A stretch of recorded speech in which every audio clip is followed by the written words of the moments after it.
Fairyland. Welcome to Fairyland. 7 शहजादियाँ, बेपनाह ताकत और गुरूर की एक मामूली सी चिंगारी। जब आसमान खून की तरह सुर्ख हुआ और वक्त ने उल्टी धड़कन शुरू की तो उन 7 शहजादियों की ताकत एक एक करके छिनने लगी। क्या उनका गुरूर उनकी तबाही बन गया या वादिये फना में झुकने के बाद उन्हें ऐसा मोजिज़ा मिला जिसने पूरी कायनात बदल दी? ये है गुरूर से आजिज़ी तक का वो सफ़र जो हर ताकतवर को सजदा करना सिखा देता है। कहानी होती है अब यहाँ से शुरू। आसमान का रंग अचानक उबलते हुए खून की तरह सुर्ख हो गया और वक्त की लाफानी घड़ी ने अपनी अरबों साला तारीख में पहली बार उल्टी धड़कन शुरू कर दी। और ठीक इसी लम्हे कोहे तिलिस्मात की 7 अजीम शहजादियों पर एक ऐसी नामालूम, पुरअसरार और हैबतनाक आफत टूटी जिसने पूरी जादुई कायनात की बुनियादें हिलाकर रख दी।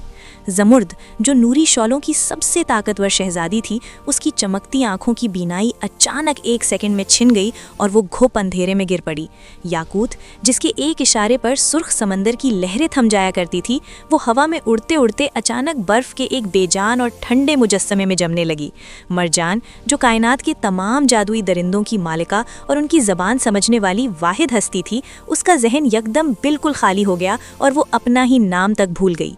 नीलम, जिसके शफ़ाफ परों से तूफान जन्म लेते थे, उसके पर देखते ही देखते काली राख बनकर झड़ने लगे। फिरोज़ा, जिसकी एक नर्म फूंक हर जानलेवा जख्म भर देती थी, उसके अपने हाथ सूखी रेत की तरह किरची किरची होकर गिरने लगे। अलमास, जो हीरे से ज़्यादा मजबूत और नाकाबिले शिकस्त परी थी, उसके चमकदार और शफ़ाफ वजूद में भयानक दरारें पड़ने लगीं जैसे कोई शीशा टूट रहा हो। और पुखराज, जो सबसे छोटी मगर गैब की सरगोशियाँ सुनने वाली शहजादी थी, उसके कानों में आसमान को फाड़ देने वाली एक ऐसी गरजदार और नामालूम आवाज़ गूंजी जिसने उसका दिल चीर कर रख दिया। आवाज़ कह रही थी, तुम्हारी ताकतों के गुरूर का कर्ज चुकाने का वक्त आ गया है। ये कोई आम जादुई हमला नहीं था, ना ही कायनात का कोई जालिम बादशाह या काला साया इन पर हमलावर हुआ था। ये एक ऐसी सनसनीखेज और रोंगटे खड़े कर देने वाली हकीकत थी जिसका सामना इन 7 शहजादियों ने अपनी पूरी जिंदगी में नहीं किया था। कोहे तिलिस्मात के मरकज में मौजूद मीज़ाने नूर यानी कायनात का वो अजीम तराजू जो हर जादुई मखलूक के आमाल और उसकी नीयत को तोलता था, उसका तवाज़ुन बुरी तरह बिगड़ चुका था। सदियों से बेपनाह ताकत, हुस्न और जादू के नशे में चूर होकर ये 7 शहजादियाँ ये मानने लगी थीं कि कायनात का ये सारा निज़ाम इनके अपने जादू की वजह से चल रहा है। वो भूल चुकी थीं कि जादू, ताकत और खूबसूरती इनकी अपनी तख्लीक नहीं, बल्कि इस कायनात के वाहिद और सबसे बड़े खालिक की अता करदा एक मामूली सी अमानत है। जब किसी मखलूक के दिल में ये तकब्बुर पैदा हो जाए कि वो खुद ही सब कुछ है, तो कुदरत का निज़ाम उसे उसकी औकात याद दिलाने के लिए हरकत में आता है। अब इन 7 से उनका वो जादू छिन रहा था जिस पर उन्हें सबसे ज़्यादा गुरूर था। पूरी जादुई वादी में मौत जैसी खामोशी छा गई। परिंदों ने उड़ना छोड़ दिया और आबशारों का पानी हवा में मुअल्लक हो गया। पुखराज ने अपनी बहनों की ये भयानक और दर्दनाक हालत देखी तो उसकी आंखों से आंसू छलक पड़े। उसने कांपती हुई आवाज़ में सबको बताया कि कायनात का सबसे बड़ा और सच्चा निज़ाम उनसे नाराज़ है और अब उनका अपना जादू ही उनके जिस्मों को खा रहा है।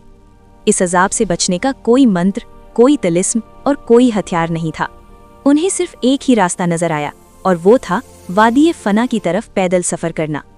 ये कायनात का वो वाहिद और पुरअसरार तरीन मकाम था जहाँ किसी भी किस्म का कोई जादू काम नहीं करता था, और वहाँ पहुँचकर हर जादुई मखलूक को अपनी ताकतों का ताज हमेशा के लिए उतारना पड़ता था। ये एक इंतहाई कठिन, अजियतनाक और मौत से बदतर सफ़र था। वो 7 शहजादियाँ जो कल तक बादलों पर उड़ती थीं, आज अपने जख्मी पैरों के साथ अंधी, कामती और राख होती हुई हालत में नोकीले पत्थरों और आग उगलने वाली खंदकों के दरमियान से गुजर रही थीं। रास्ते में उनकी अपनी छीनी हुई ताकतों ने उनके सामने खौफनाक सराब बनाए। उनकी अकल से खेला गया ताकि वो वापस पलट जाएं, ये अपने बचे कुचे जादू का इस्तेमाल करके हमेशा के लिए भस्म हो जाएं। लेकिन उन्होंने सब्र का दामन नहीं छोड़ा। अलमास, जो टूट रही थी, उसने अंधी ज़ुमरुद का हाथ थामा हुआ था। नीलम, जिसके पर जल चुके थे, वो याददाश्त खो देने वाली मरजान को सहारा दे रही थी। इनका ये सफ़र इनकी अना और तकब्बुर को पांव तले रौंदने का सफ़र था। बिलाखिर बेशुमार मुसीबतों के बाद वो वादी फना की आखिरी सरहद गार सजदा के सामने पहुंच गईं। इस गार के दरवाजे पर खालिस आसमानी बिजली से बना एक देव हेकल और हैबतनाक पहरेदार खड़ा था, जिसकी आंखें कायनात के तमाम राज जानती थीं। उसने कोई हथियार नहीं उठाया, बस अपनी गरजदार आवाज में पूछा, क्या तुम इस खालिक के सामने झुकने आई हो जिसने तुम्हें ये वजूद बख्शा, या अब भी तुम्हारे दिल के किसी कोने में अपने जादू की कोई चिंगारी बाकी है? सातों शहजादियों ने एक दूसरे की तरफ देखा। उनकी आंखों में अब कोई गुरूर, कोई जिद और कोई लालच नहीं था। वो जान चुकी थीं कि उनका जादू खालिक कायनात की कुदरत के सामने रेत के एक जर्रे से भी कम है। उन्होंने बारी बारी अपने सरों से वो तिलस्माती ताज उतारे जो इनकी बेपनाह ताकत की पहचान थे, और उन्हें इस गार की खाक पर रख दिया। फिर उन सातों ने रोते हुए, इंतहाई आजिज़ी और सच्ची तड़प के साथ इस कायनात के वाहिद और सच्चे मालिक के हुजूर सजदा कर दिया और अपनी सरकशी और तकब्बुर की माफ़ी मांगी। और फिर कायनात का सबसे बड़ा मौजज़ा रौनमा हुआ। जैसे ही उनके सजदे और आंसुओं ने गार की मिट्टी को छुआ, आसमान की वो उल्टी घड़ी सीधी हो गई और सुर्ख आसमान अचानक एक इंतहाई शफ़ाफ, ठंडे और खालिस नूरानी सफ़ेद रंग में बदल गया। एक ऐसी मीठी और पुरसकून हवा चली जिसमें कायनात की तमाम खुशबुएं शामिल थीं। ज़मरुद की बेनाई एक नई और सच्ची चमक के साथ वापस आ गई। याकूत की जमी हुई बर्फ पिघलकर पहले से ज़्यादा ताकतवर लहर बन गई। मरजान का जहन कायनात की सबसे खालिस हिकमत से भर गया। नीलम के परों की जगह उसे ऐसे नूरानी पर मिल गए जो कभी नहीं जल सकते थे। फेरोज़ा के हाथ शिफा का असल चश्मा बन गए।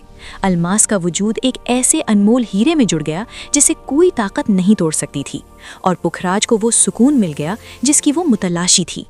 उनकी ताकतें उन्हें वापस कर दी गईं, मगर इस बार ये जादू गुरूर का नहीं बल्कि आजिज़ी, शुक्रगुजारी और खालिक की अज़मत के एतराफ़ का था। इस इंतहाई मसहूर कुन और सनसनीखेज़ कहानी से कि इंसान हो या कोई और मखलूक, जब वो अपनी ताकत, अपने हुनर और अपनी कामयाबियों को अपना कमाल समझने लगता है और इस कायनात के हकीकी मालिक को भूलकर तकब्बुर में मुब्तला हो जाता है, तो उसकी वही ताकत उसके लिए अजाब और तबाही बन जाती है। कायनात की हर शय, हर सलाहियत और हर जादू सिर्फ और सिर्फ अल्लाह की तरफ से अता की गई एक आर्जी नेमत है। हकीकी उरूज और असल कामयाबी बेपनाह ताकत में नहीं बल्कि उस ताकत के होते हुए भी खालिक के सामने इंतहाई आजिज़ी के साथ सर झुका देने में है। जो ज़ात दे सकती है वो पलक झपकने में छीन भी सकती है, और जो तकब्बुर की चोटी से उतरकर आजिज़ी के गार में सजदा रेज हो जाए, कुदरत उसे वो लाजवाल और सच्चा मकाम अता करती है जिसे दुनिया की कोई तारीक ताकत कभी नहीं छीन सकती।